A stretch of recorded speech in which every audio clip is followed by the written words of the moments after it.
Pardon My French. Ja ku jemi në pjesën e dytë të Pardon My French dhe kemi kënaqësinë të kemi në studio një grua, të cilën kemi dashur ta kishim shumë më herët në program, por nuk erdhi Iris Luarasi, më në fund e kemi në studio. Mirë se vjen. Shumë qef. Edhe për mua është super kënaqësi që të jemi ju të tre. Mirë se vjen Zysha, më lejo të them kështu. Është kënaqësi kur e thua. 24 vite më parë, Zyshi Irisi ishte personi që hyri në klasën e vitit të parë të gazetarisë asaj kohe dhe tha: "Unë jam Iris Luarasi, dua që t'jeni prezent gjithmonë në lëndën time." Dhe sot e kësaj dite të gjithë studentët e Iris Luarasi dinë shumë mirë që duhet të jenë prezent në lëndën e saj. Për Në të kundër çfarë ndodhen na thoni? Nuk kalon klasën. Nuk janë prezent, nuk janë. Ngelin. E din. Si ka qenë Irisi si profesoresh, ka qenë rreth. Ti do ta thuash. Duhet të di pikpamjen se ka mendimin tim. Për mua ka qenë shumë e mirë. Perceptimi i tjerëve. Për mua ka qenë shumë e mirë sepse unë i dua shumë njerëzit që ti thonë. Fol shumë me superlativa. Nuk ka konflikt interesi.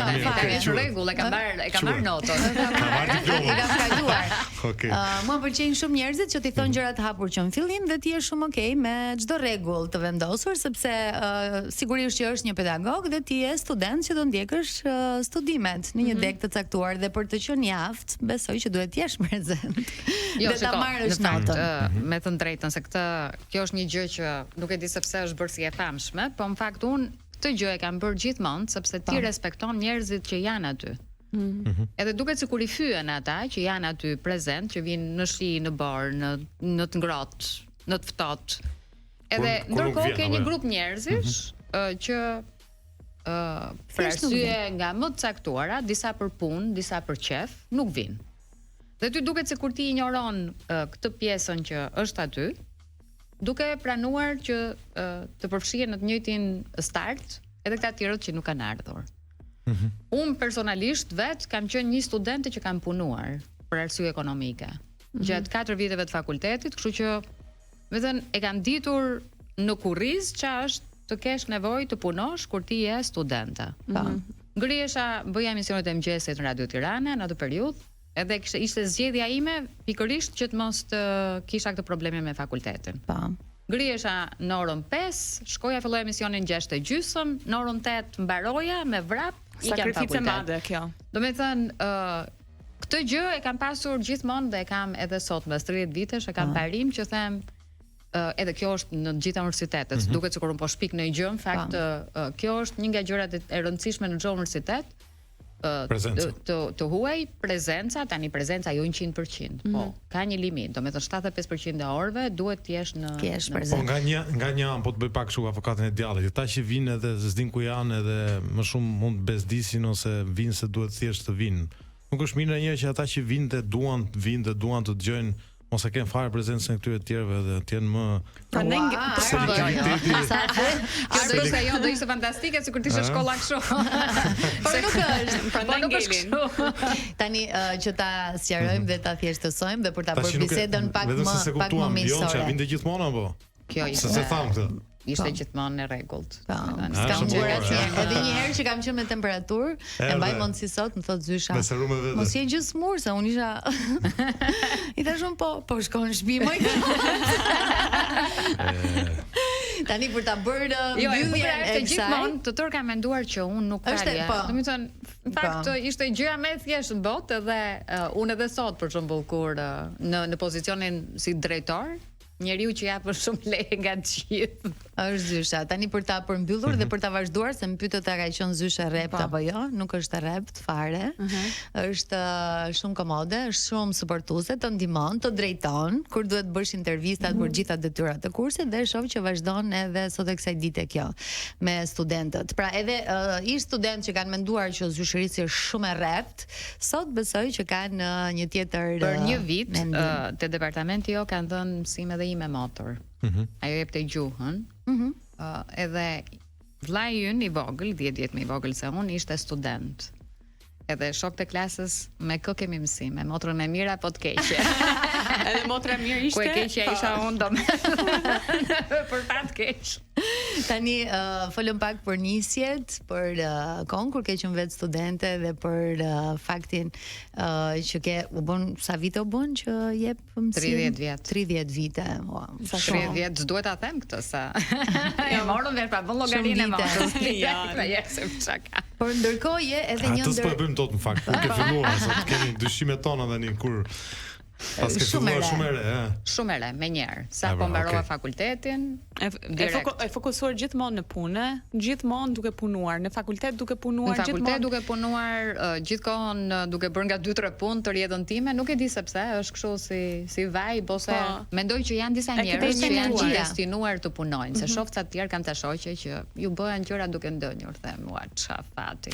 Pastaj them që ndoshta unë fakt nuk do kisha pëlqyer këtë se kjo gjëja që ti del me vrull, bën ca gjëra etj, unë them që më mban gjallë. Kupton, ajo pjesa që po trija kështu me këmbë mbi divan gjithkohë, duhet ishte edhe shumë e mërzitshme. Nuk besoj që është natyra. Nuk është që të rinjtë kanë këtë kulturë të punuarit apo na mungon pak. Jo, ka shumë trinj që e kanë këtë. Ka shumë trinj që e kanë këtë vibe se po shumica duket sikur se kanë, që jemi sinqert. Shumica nuk duket sikur se kanë sepse ka hyrë teknologjia dhe sot ti bën shumë gjëra nëpërmjet teknologjisë. Ti duket sikur po ri aty, po asnjë nga ne nuk e di se çfarë po bën ai kalamoni përpara kompjuterit, kështu që ai mund të jetë duke shpikur diçka. Donjëherë duam ti kapërcejmë këtë shkallët, sepse jeta është me shkallë, puna është me shkallë, statusi është me shkallë, donjëherë sikur duam ti kapërcejmë më një herë dhe të shkojmë të bëhemi drejtor ose të bëhemi si ti direkt, do të thënë. Kjo është pastaj fantastike. Kjo pjesa që gjithë duan të bëhen drejtor, gjithë duan të kenë një post të caktuar, kjo më shkrin, edhe gjithmonë më surprizon. Sepse për shembull mua po të më thoje që ta filloja tani nga e para, nuk do doja të bëhesha drejtoresh radio. Do doja të filloja një herë të bëja gjërat aty brenda që kanë lidhje me newsroom-in, me gazetarinë, Pastaj po të mendoj që i bëja mirë këto, patjetër që do isha bërë drejtore radio. Po kuptuar dhe mekanizmin normalisht. Po patjetër, se mendoj që kjo është gjëja më e mirë që ty të jep, se ti nuk mund të jesh edhe drejtori i mirë nëse nuk i ke kaluar disa procese vetë përpara, në mënyrë që ti kuptosh edhe nevojat që kanë njerëzit që punojnë për ty. Tani përpara se të kalojmë në publicitet, dua të parapërgatis një çik që do flasim për kohën kur kuptuam që jeta jote kishte shumë lidhje me fjalën publike, me të drejtën dhe me të gjitha gjërat që ti ke bërë. Okej. Është publicitet tani dhe rikthehemi pas pak. Në fakt një ndër figurat më të njohura të gazetarisë, shoqërisë civile, mbrojtjes së të drejtave të grave dhe jo vetëm, Iris Luarasi për gjithë këto vite karrierë në suport të grave, të fjalës publike, kur ishte momenti që e kuptove që ky ishte roli yt? Ky ishte pozicioni që do doje të ndiqje? Në 93-94 punoja në Radio Tirana me Enon, që pastaj u bë bashkëshorti im, për një seri investigative. Që ishte 6 programe nga 1 orë secila, po për ato ne punuam rreth një vit e ca. Sepse temat ishin 3 tema të rëndësishme të asaj periudhe dhe mendoj që janë tema edhe sot të rëndësishme. Njëra ishte droga edhe përdorimi, po flasim për vitin 93-94 që njerëzit nuk kishin kaq shumë informacion dhe nuk e pranonin haptazi që pinin drogë, që vdisnin njerëzit nga droga në ato periudhë etj. Kemi folur edhe për drogën kohën e Enver Hoxhës, kur dëgjuam histori që kishte njerëz që përdorin petidina në kohën e komunizmit në vend të drogës.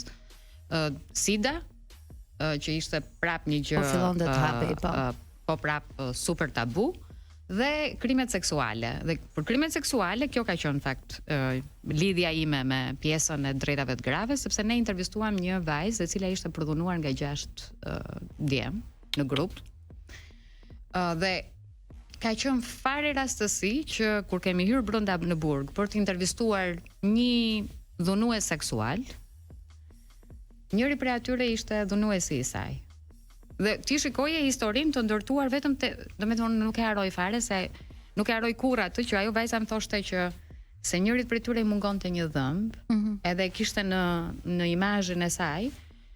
Dhe ky djali që ne intervistuam në burg kishte një dhëmb të rënë dhe tregonte një histori që në thelb dukej sikur ishte një gjë komplet tjetër, se sigurisht gjithmonë dhunuesit është ke pjesa që nuk kanë justifikojnë dhunën, edhe sikur tjetri ta ka bërë borxh edhe ti je detyruar që ta bësh aktin e dhunës seksuale. Dhe ky emision mua më detyroi që takoja shumë rrajtësues të atëhershëm në vitin 94 të organizatave të grave që sapo ishin krijuar.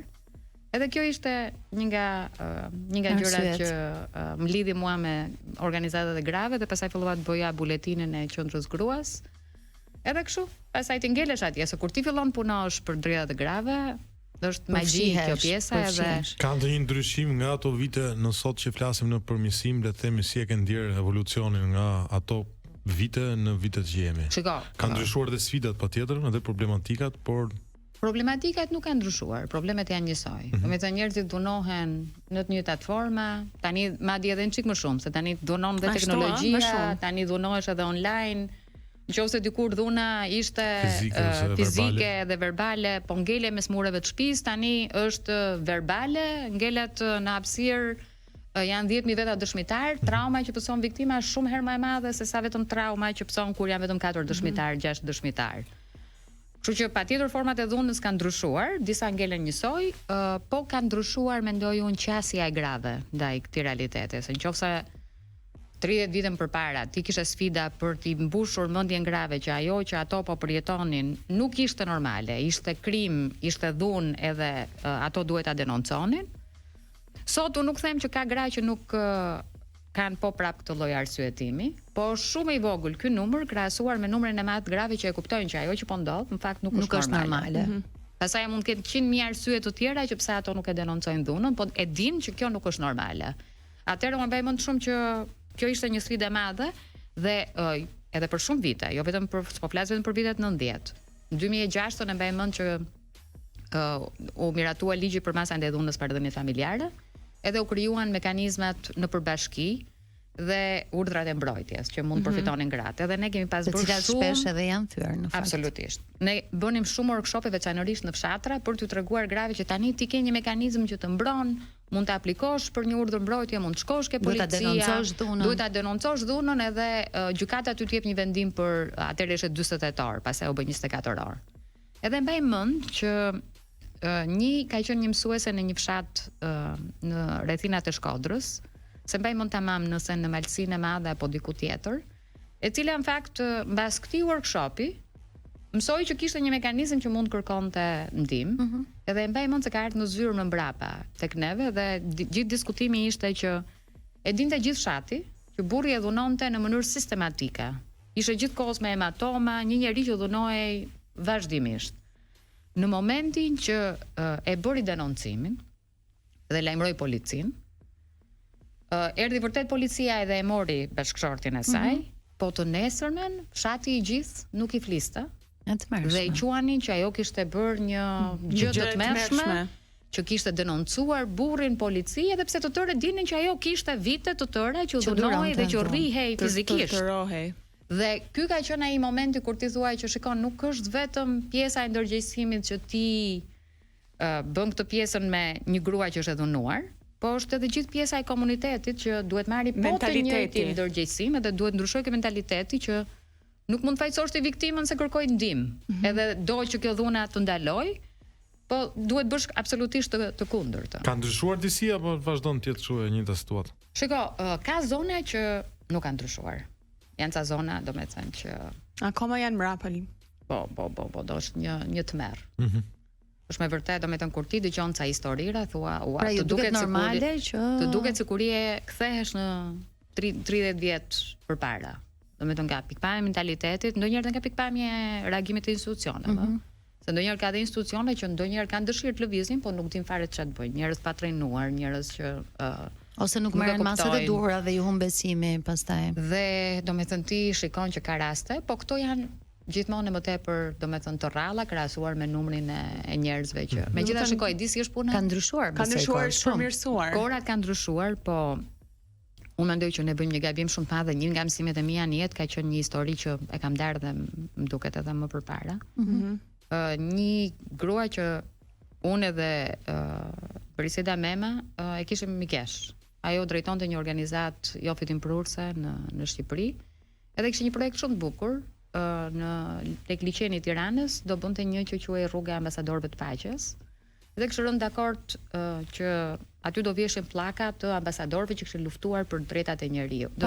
Pllaka me emrat e presidentëve të shteteve që kishin luftuar për drejtat e njeriut. Edhe mbaj mend që e kemi takuar në një kafe me Briseidën. Edhe e parë që kishte një hematom këtu dhe gjëja e parë që ti pyet një mikesh i thua që çfarë ka ndodhur. Ishte ajo periudha që në Tiranë nuk ishte shumë drita, edhe ajo tha që isha duke ikur në shtëpi, po i pja shkallët, po siç janë këto shkallët tona të reja pa dritare, pa kështu, ikëm dritat, unë u rrëzova. Dhe kjo është gjëja më normale që ti e pranon si justifikim, është normale. Patjetër që mund të ketë ndodhur kjo, do të thënë nuk është një gjë që ty do të vinte në dyshime. Mbas 2 ditësh, para rastësisht ke në lajmet e Topit, madje në orën 3 kam dëgjuar lajmin që kjo ishte zonja që kishte vrarë bashkëshorti. Edhe ka qenë një shok i jashtëzakonshëm, mbaj mend që folja me Briseidën e thash çka ka ndodhur, kjo ishte shumë mirë 2 ditë përpara, si na tha neve që kishte probleme me bashkëshortin. Dhe mbas një periudhe tjetër kohe mësuam që në fakt ajo ishte kjo ishte martesa e saj e dytë. Dhe zonja vinte nga një martesë e parë pa lumtur. Tani martesa e dytë po prap ishte e dhunshme, sepse bashkëshorti i dytë i bënte një presion të jashtëzakonshëm sepse luante bixhoz. Okay. Dhe presioni ishte që sa më shumë lek të sillte ajo në shtëpi, aq më shumë duhet luante ai. Dhe në një moment kur ajo i ka thënë jo, nuk ka më, ka filluar dhuna, që përfundoi me vrasjen e saj. Pastaj edhe ai vrau veten mbas kësaj. Edhe do me thënë aty ti fillon të reflekton dhe thua që po si ka mundësi më sa ajo e dinte që unë isha drejtore e një organizate që merre me dhunën familje, si nuk e tha, si nuk kërkoi ndihmë, si nuk foli, se nuk ishte një grua që ishte nga fshati, nuk ishte një grua që se ndonjëherë ne kemi stereotipin që po është çështja e frikës, më fal që kanë edhe po ta denoncojnë një fakt, policia do vit, mund ta arrestojë për pak javë ose muaj. Un kam një lexim tjetër të kësaj. Do dalë dhe do bëhet më keq nga çishte. Mundet të jetë kështu, po un në fakt leximi im që kisha se ajo ishte një grua me shumë karakter, me shumë personalitet dhe një grua e fortë, se ishte edhe e madhe në trup. Pandi bashkëshorti i saj ishte më i vogël se ajo në trup dhe ti nuk e besoje dot kurrë që me thënë një grua që duke e fuqishme mund të vdiste nga dora e një burri që ishte më i vogël fizikisht se ajo. Edhe mendoj që duke ardhur nga një martesë e parë, nga një divorc, po të fillonte të thoshte që edhe martesa e saj e dytë nuk ishte e mirë, gjithmonë mendoj që kjo mund të ketë qenë arsyeja dhe kjo pjesa që ne pastaja, pjesa jon tjetër, bëjmë gjithë llogaritë e njerëzve, se gjithmonë më tronti të cerë që e them këtë gjë. Me të nerim ke kafja, ke lagje, edhe të bëjmë të llogarin, edhe themi që ja kjo u martua një herë u nda, u martua edhe një herë tjetër u nda, diçka shkon keq me këtë. Kjo është ajo që ne na brasin. Kjo është ajo që ne mendojmë. Do të them po flas për shumicën e njerëzve. Do të them nuk kemi asnjëherë që të dim ose thjesht mos reagojmë, do të thënë askush nga ne nuk e di se çfarë ndodh brenda mureve të shtëpisë time, çfarë ndodh brenda mureve të shtëpisë tënde apo tënde. Do të thënë është aq shumë personale ajo dhe ndonjëherë mund të jetë komplet e kundërta e asaj që ne shfaqemi. Se unë njoh shumë gra që kanë ardhur ke linja e këshillimit edhe ti nga larg i ke admiruar, ti janë dukur gra super të forta dhe ato janë të forta, pa asnjë lloj diskutimi, po befas ti ke kuptuar që janë edhe viktima të dhunës familje. Edhe nuk ka lidhje në fakt kjo pjesa e të fortit, njeriu në personalitet me dhunën familje, se ti kupton që secili nga ne mund të jetë viktim, edhe askush nuk ka imunitet ndaj dhunës familje. Qofshin edhe burra, se ndaj dhunës familje janë dhe burrat viktima. Po, në fakt është edhe linja e këshillimit për burra. Shumë pak në raste se gratë.